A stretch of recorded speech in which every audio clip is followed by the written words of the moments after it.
Okay, so let's go over the candy mixer problem. First, the very first thing I'm going to look at, essentially, this is a problem that was presented to essentially an electrical competition where you look at this set of directions, they give you materials, and you have to wire it up.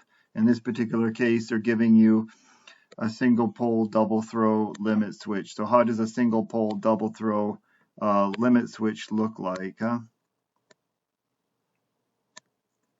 Remember, limit switch has essentially a little triangle at the bottom of it. It's going to have a common, it's going to have a normally closed and a normally open.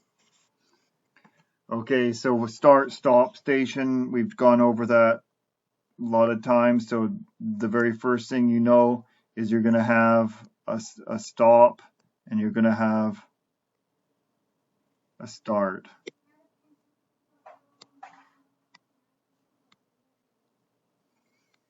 Okay, so what is that start stop going to feed into? Because we need to control two different motor starters.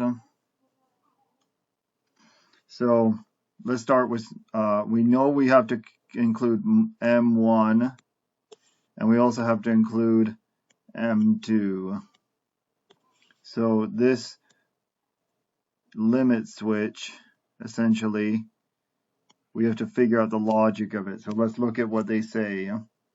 They say that when they press the start button, this starts motor number 1 driving a pump that will allow the candy mixture to fill a bowl. So if we think of a bowl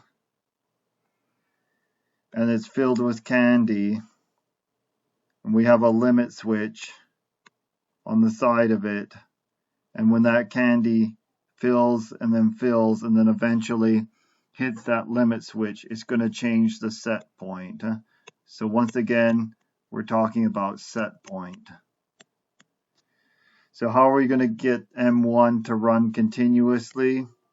Well, we already know that. We hook up M1 to the limit switch on the normally closed set of contacts. And we have a set of normally open contacts that are connected to the M1. And we're going to call that 2 and 3 because this is a NEMA starter. Keep it easy. That's what we've been talking about for a while now. And now we have to figure out how we're going to hook up M2. So what does it say? When it reaches the proper level, right? So what does proper level mean? That means set point, pump 1 will stop automatically. So if we look at the limit switch, what it's going to do when it reaches that set point, it's going to change state and it's going to basically move over to the normally open set of contacts. But now those normally open set of contacts are going to be closed because now it's changed state. So how am I going to hook that up?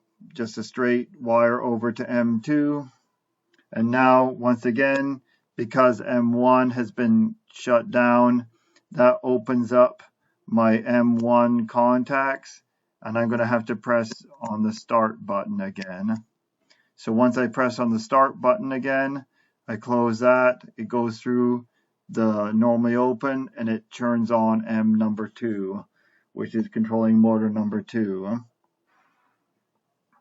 It doesn't mention anything about motor number 2 stopping automatically. It says motor 2 will run until the operator stops the process. So if they wanted an automatic means of stopping, that would require probably another limit switch.